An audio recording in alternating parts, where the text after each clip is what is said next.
بسم الله الرحمن الرحيم.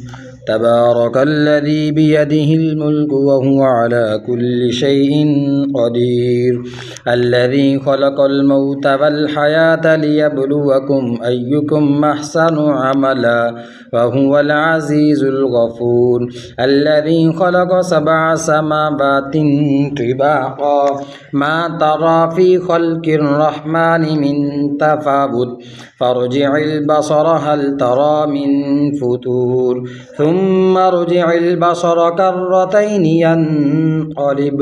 ينقلب إليك البصر خاسئا وهو حسير.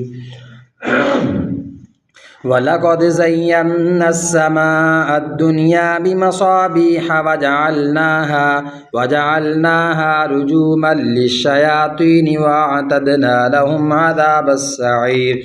وللذين كفروا بربهم عذاب جهنم وبئس المصير. إذا ألقوا فيها سمعوا لها شهيقا وهي تفور تكاد تميز من الغيظ كلما ألقي فيها فوج سألهم خزنتها لم يأتكم نذير قالوا بلى قد جاءنا نذير فكذبنا وقلنا ما نزل الله من شيء إن أنتم إلا في ضلال كبير. وقالوا لو كنا نسمع أو نعقل ما كنا في أصحاب السعير فاعترفوا بذنبهم فسحقا لأصحاب السعير.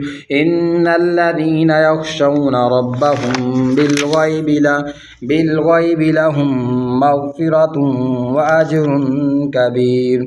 وأسروا قولكم أو اجهروا به إنه عليم بذات الصدور.